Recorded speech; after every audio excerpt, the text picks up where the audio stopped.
തിരുവനന്തപുരത്തെ അല്ലെങ്കിൽ കേരളത്തിലെ 590 കിലോമീറ്റർ ദൈർഘ്യം വരുന്ന കടൽ തീരം സംരക്ഷിക്കുക എന്ന ന്യായമായ ആവശ്യം.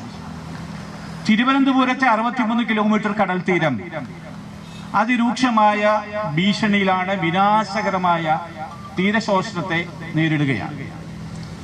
ഈ തീരശോഷണം പരിഹരിക്കുക എന്നതാണ് സമരസമിതി ഉയർത്തുന്ന ഏറ്റവും പ്രധാനപ്പെട്ട ആവശ്യം. തുറമുഖം പണി നിർത്തുക, അവസാനിപ്പിക്കുക എന്നതല്ലെന്ന് ആദ്യം തിരിച്ചറിയണം. ഈ തീരശോഷണം അവസാനിപ്പിക്കാനായി കേരള സർക്കാർ എന്ത് നടപടിയാണ് സ്വീകരിച്ചിട്ടുള്ളത്? ഒന്നുമില്ല. 2007 കേരളത്തിന്റെ ഇറിഗേഷൻ വകുപ്പാണ് വാസ്തവത്തിൽ കേരളത്തിലെ കടൽ ഭിത്തി കെട്ടുന്ന വകുപ്പ്. ആ ഇറിഗേഷൻ വകുപ്പും ചെന്നൈ IIT-യിലെ ഡോക്ടർ മുരളിയും പ്രൊഫസർ വി സുന്ദരും ഇറിഗേഷൻ ഡിപ്പാർട്ട്മെന്റും ചേർന്ന് ഒരുമിച്ച് കേരളത്തിലെ തീര പരിപാലനത്തെ പറ്റി പഠിക്കുകയും ഒരു റിപ്പോർട്ട് നൽകുകയും ചെയ്തു 2007. ആ റിപ്പോർട്ട് എവിടെ? ആ റിപ്പോർട്ടിൽ നിർദ്ദേശിച്ചിട്ടുള്ള ഒരു കാര്യമെങ്കിലും കേരള സർക്കാരിന് ചെയ്യാൻ സാധിച്ചിട്ടുണ്ടോ? ഇപ്പോൾ പറയുന്നത് പൂന്തുറയിൽ ഞങ്ങൾ ജിയോ ബാഗ് കൊണ്ട് ഇട്ടിട്ടുണ്ടെന്നാണ്. 2019 ശ്രീമതി മേഴ്സിക്കുട്ടിയമ്മ മന്ത്രിയായിരിക്കുമ്പോൾ NIOT എന്ന് പറയുന്ന മദ്രാസിലെ ഒരു സ്ഥാപനം, നമ്മളെ സംബന്ധിച്ചിടത്തോളം NIOT ഇപ്പോൾ ഒരു വില്ലനാണ്. ആ NIOT നിർദ്ദേശിച്ചതനുസരിച്ച് പൂന്തുറ മുതൽ വലിയ തുറ വരെ 150 കോടി രൂപ മുടക്കി ജിയോ ബാഗ് ഇട്ട് തീരം സംരക്ഷിക്കാനുള്ള ഒരു പരീക്ഷണം നടത്തി. ആ പരീക്ഷണമാണ് സർക്കാർ ഇപ്പോൾ പറയുന്നത് തീരസംരക്ഷണത്തിന് വേണ്ടി നടപടി സ്വീകരിച്ചത്. 100 മീറ്റർ ദൂരം ഒരു ജിയോ ബാഗ് പൂന്തുറ കടൽ തീരത്തിട്ടുണ്ട്. നിങ്ങൾ മന്ത്രിയോട് ചോദിച്ചോ? മന്ത്രി പറയും പരീക്ഷണം തുടർന്നുകൊണ്ടിരിക്കുകയാണ്. തീരം നഷ്ടമാകുന്നു, ജനങ്ങളുടെ ഭൂമി നഷ്ടമാകുന്നു, വീട് നഷ്ടമാകുന്നു. സർക്കാർ ഇപ്പോഴും പരീക്ഷണത്തിലാണ്. ഒന്നാമത്തത്, സർക്കാർ ഒരു കാര്യവും ചെയ്തിട്ടില്ല. രണ്ടാമത്, വിഴിഞ്ഞം തുറമുഖ നിർമ്മാണത്തിന് ശേഷം തുറമുഖ നിർമ്മാണം നടക്കുമ്പോൾ നടത്തിയ പാരിസ്ഥിതിക പഠനത്തിൽ സർക്കാർ പറയുന്നത്, വിസിൽ എന്ന് പറയുന്ന ഏജൻസി പറഞ്ഞത്, ഇതൊരു സ്റ്റേബിൾ കോസ്റ്റ് ആണ്. അതായത് തീരശോഷണമേ ഇല്ലാത്ത ഒരു തീരമാണ് തിരുവനന്തപുരത്തെ തീരമെന്നാണ് ഈ വിഴിഞ്ഞം തുറമുഖത്തിന്റെ അനുമതി തേടി കേന്ദ്ര സർക്കാരിൽ സമർപ്പിച്ച ആപ്ലിക്കേഷനോടൊപ്പം ചേർത്തിട്ടുള്ള പാരിസ്ഥിതിക പഠന റിപ്പോർട്ടിൽ അവകാശപ്പെടുന്നത്. അങ്ങനെയുള്ള സ്റ്റേബിൾ കോസ്റ്റ് തുറമുഖ നിർമ്മാണം തുടങ്ങിക്കഴിഞ്ഞ് എത്രയോ മീറ്ററുകൾ, 600 മീറ്റർ, ചിലയിടത്ത് 60 മീറ്റർ, ചിലയിടത്ത് അനേകം ഹെക്ടേഴ്സ്, ചില സ്ഥലങ്ങളിൽ 1 വരി വീട്, 2 വരി വീട്, 3 വരി വീട്, 4, 5, 6ാമത്തെ വരി വീടുകളാണ് ഇപ്പോൾ നഷ്ടമായിക്കൊണ്ടിരിക്കുന്നത്. ഈ നഷ്ടം ആര് നികത്തും? മത്സ്യത്തൊഴിലാളികൾ പറയുന്നു, ഞങ്ങൾക്ക് നഷ്ടപരിഹാരം വേണം. അപ്പോൾ എന്താ സർക്കാർ പറയുന്നത്? ഞങ്ങൾ ആലോചിക്കാം. മുഖ്യമന്ത്രി പറയുന്ന രണ്ടാമത്തെ പ്രശ്നപരിഹാരം, ഞങ്ങൾ ആലോചിക്കാം. നമ്മൾ പറഞ്ഞു, ഇത് മുൻകൂട്ടി കണ്ടുകൊണ്ട് ഇങ്ങനെ അപകടമുണ്ടാകുമെന്ന് തീരദേശവാസികൾ പറഞ്ഞപ്പോൾ ഉമ്മൻചാണ്ടി മുഖ്യമന്ത്രി ആയിരിക്കുന്ന ആ ഗവൺമെന്റ് ഒരു പാക്കേജ് കൊണ്ടുവന്നു, പാക്കേജ് അവതരിപ്പിച്ചു. 457 കോടി രൂപയുടെ പാക്കേജ് അവതരിപ്പിച്ചു. ആ പാക്കേജ് എവിടെ? ആ പാക്കേജ് കോൾഡ് സ്റ്റോറേജിലേക്ക് മാറ്റിയിരിക്കുകയാണ്. എന്നിട്ട് ഇവര് പറയുകയാണ്, ഏതായാലും തീരം പോയല്ലോ, ആളുകളുടെ ഭൂമി പോയല്ലോ, അതൊക്കെ ദൈവഹിതമാണെന്ന് സമാധാനിച്ചാൽ മതി. ഇപ്പോ ഗവൺമെന്റ് തരുന്ന ഈ നക്കാപ്പിച്ചയും വാങ്ങി പോയിക്കൊള്ളാം. 2 പ്രശ്നം പരിഹരിക്കാത്ത പ്രശ്നം. ഇതാണ് മുഖ്യമന്ത്രി പറയുന്നത്. പ്രശ്നം പരിഹരിച്ചു എന്നതാണ് ഈ പ്രശ്നം.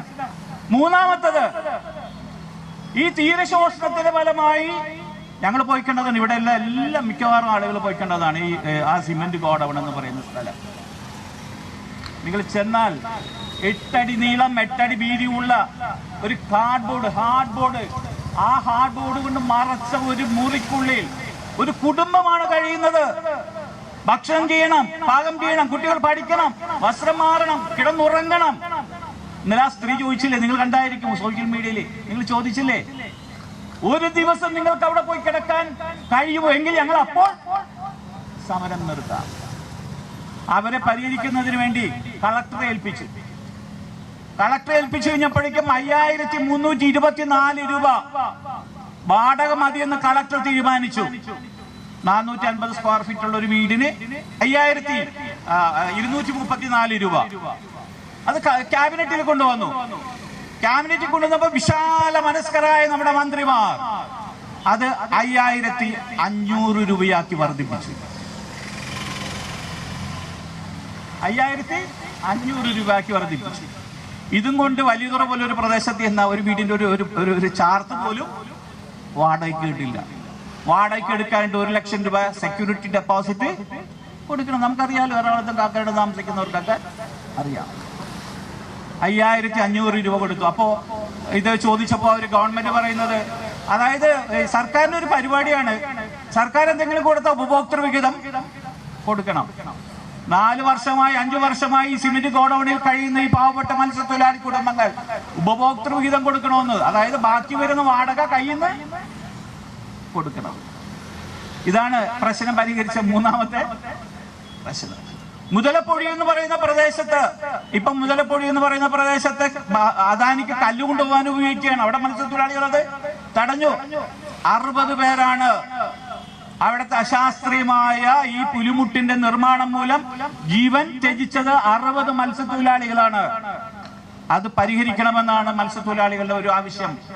ഗവൺമെന്റ് അതിനെപ്പറ്റി ഒന്നും മിണ്ടുന്നില്ല. പഠിക്കുന്നില്ല. പഠിക്കാൻ ഒരു സംവിധാനത്തെയും ചുമതലപ്പെടുത്തിയില്ല. അടുത്തത് മണ്ണെണ്ണ. മണ്ണെണ്ണ 46 രൂപ വില ഉണ്ടായിരുന്നപ്പോൾ 25 രൂപ സബ്സിഡി കൊടുത്തു. ഇപ്പൊ 121 രൂപ വിലയുള്ളപ്പോഴും സബ്സിഡി അത് തന്നെ. ഒരിക്കലും പരിഹരിച്ചിട്ടില്ല. നിങ്ങൾ നോക്കിക്കേ, 6 ആവശ്യങ്ങൾ പരിഹരിച്ചു എന്ന് സർക്കാർ അവകാശപ്പെടുന്നു. പക്ഷെ യഥാർത്ഥത്തിൽ ഒന്നും പരിഹരിച്ചിട്ടില്ല. ഒരാവശ്യം മാത്രമാണ് ഇവർ പരിഹരിക്കാൻ കഴിയില്ല എന്ന് പറയുന്നത്. എന്താ അത്? മത്സ്യത്തൊഴിലാളികൾ പറഞ്ഞു, ഈ തുറമുഖ നിർമ്മാണം മൂലമാണ് തീരശോഷണം സംഭവിക്കുന്നത്. ഈ തുറമുഖ നിർമ്മാണം മൂലമാണ് ഞങ്ങളുടെ വീടുകൾ നഷ്ടപ്പെടുന്നത്. ഈ തുറമുഖ നിർമ്മാണം മൂലമാണ് ഞങ്ങളുടെ ഭവനങ്ങൾ നഷ്ടപ്പെടുന്നത്. അതുകൊണ്ട് ഈ തുറമുഖ നിർമ്മാണം നിർത്തിവച്ച് ശാസ്ത്രീയമായ പഠനം നടത്തണം. അപ്പൊ സർക്കാർ പറയുന്നത്, സാർ നേരെ സൂചിപ്പിച്ചതുപോലെ പഠനം നടത്താം, പക്ഷേ തുറമുഖ നിർമ്മാണം നിർത്തൂല. എന്നിട്ട് പഠിക്കാൻ ആരെ ഏൽപ്പിച്ചത്? 4 വിദഗ്ധരെ കൊണ്ടുവന്നു. ബഹുമാനപ്പെട്ട മുഖ്യമന്ത്രി ഇന്ത്യ മുഴുവൻ തപ്പി.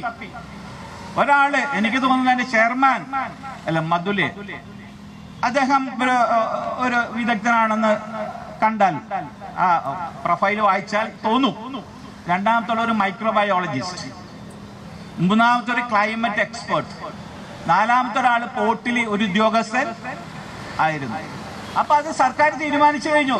ഈ തീരശോഷണം സംഭവിക്കുന്നത് കാലാവസ്ഥ വ്യതിയാനം മൂലമാണെന്ന് റിപ്പോർട്ട് ഉണ്ടാക്കാനായി 4 പേരെ ചുമതലപ്പെടുത്തിയിരിക്കുന്നു. സമരസമിതി പറഞ്ഞു, സത്യസന്ധമായി നിഷ്പക്ഷമായി പഠനം നടത്തണം. അതിനെന്താ വേണ്ടത്? ഈ പഠനവുമായി ബന്ധപ്പെട്ട കാര്യങ്ങൾ നിർണയിക്കുന്ന സമിതിയിൽ തദ്ദേശീയരായ സമരസമിതി നിർദ്ദേശിക്കുന്ന വെറുതെ ഒരാളെ അല്ല, വിദഗ്ധനെ ഉൾപ്പെടുത്തണം. അപ്പൊ വിചാരിച്ചു ഈ വിദഗ്ധൻ എന്ന് പറയുന്നത് മീൻ പിടിക്കാൻ പോകുന്ന ആരെങ്കിലും ആയിരിക്കുമെന്ന്. അവർ 7 പേരെ വെച്ചിട്ടുണ്ട് അല്ലേ സാറേ? 7 വിദഗ്ധരെ, 7 ഒന്നാം നിലയിലുള്ള വിദഗ്ധരെ സമരസമിതി പഠനത്തിനായി, സമാന്തര പഠനത്തിനായി നിശ്ചയിച്ചിട്ടുണ്ട്. ഇങ്ങനെ ഒരു കാര്യത്തോടും ആത്മാർത്ഥതയില്ലാത്ത, സത്യസന്ധതയില്ലാത്ത ഒരു നിലപാട് സ്വീകരിച്ചുകൊണ്ടാണ് 6 പ്രശ്നങ്ങളും പരിഹരിച്ചു എന്ന് മുഖ്യമന്ത്രി ഒരു മനസ്സാക്ഷി കുത്തുമില്ല, ഒരു സത്യസന്ധതയില്ലാത്ത ഒരു പ്രസ്താവന നടത്തിയിരിക്കുന്നത്.